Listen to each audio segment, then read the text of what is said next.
आता हे जनरल निवडणुकीमध्ये ठीक होतं. तुम्ही एकटा पडलोय म्हणजे त्यांना कदाचित सहानुभूती मिळू शकते. आता ह्या ज्या निवडणुका असतात गोकुळच्या, विधान परिषदेच्या, एकटं पडले की घोटाळा होते. मग म्हणतात बहुतेक याचा पराभव होते वाटतं, लोक जातच नाही. मला वाटतं त्यांच्याकडून ही अपेक्षा नाही. त्यांनी लढाई केली पाहिजे आणि मी विजयी होणार असंच सांगितलं पाहिजे. एकटा पडले म्हणजे मी पराभूत झाले असाचा अर्थ होते ना. मग जाणार कोण मतदार? गोकुळचे हे मतदार हे ठराविक आहेत.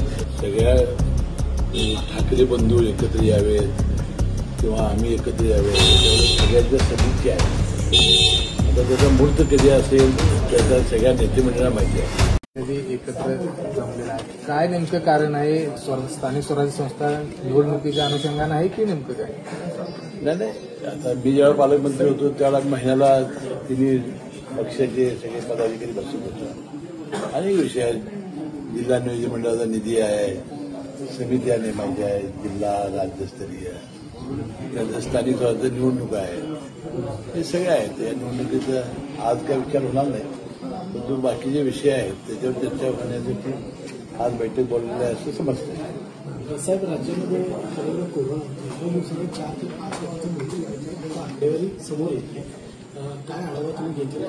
काय परिस्थिती आहे? बघा, दरवेळेला मंत्रिमंडळाच्या बैठकीत सुद्धा याचा आढावा असतो आणि दरवेळेला आम्ही सुद्धा व्हीसीद्वारे या सगळ्या डीनशी सर्व वैद्यकीय अधिकाऱ्यांशी आम्ही बोलतो. वास्तविक आम्हाला असं सांगण्यात आलं की आता जो व्हेरियंट आहे हा काय फारसा गंभीर आहे किंवा असा नाही आणि लोक ऍडमिट होत आहेत आणि लोक बरे होऊन जात आहेत. आता त्यामध्ये ज्यांना वयोवृद्ध आहेत, ज्यांना कोमॉर्बिडिटी आहेत, अशा लोकांना थोडासा सावधानता बाळगण्याची आवश्यकता आहे आणि त्यासाठी आवश्यक त्या सगळ्या सूचना दिलेल्या आहेत.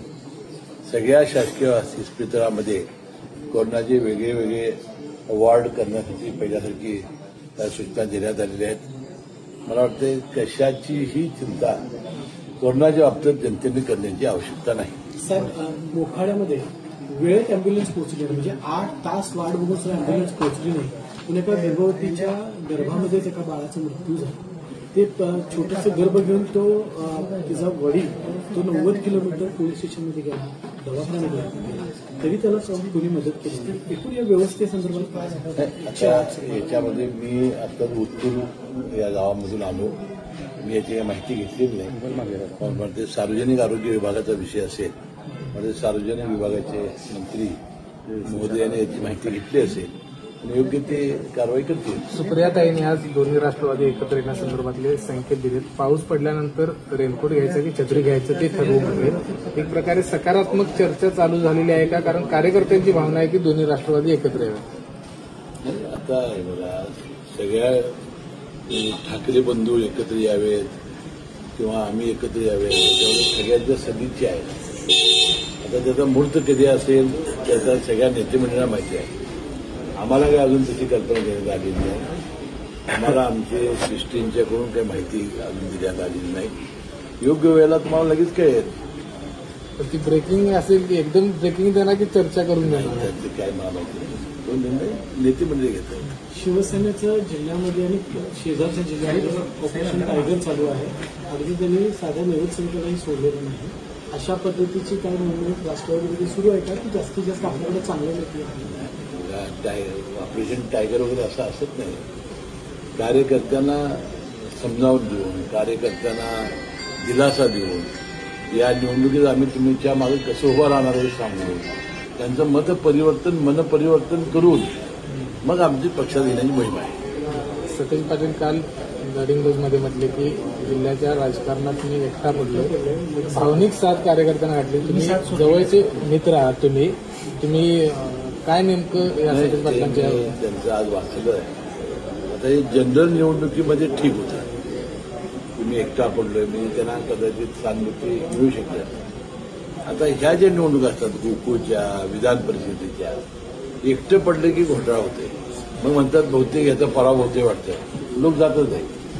मला वाटतं त्यांच्याकडून ही अपेक्षा नाही. त्यांनी लढाई केली पाहिजे आणि मी विजयी होणार असंच सांगितलं पाहिजे. एकटा पडले म्हणजे मी पराभूत झाले असाचा अर्थ होते ना.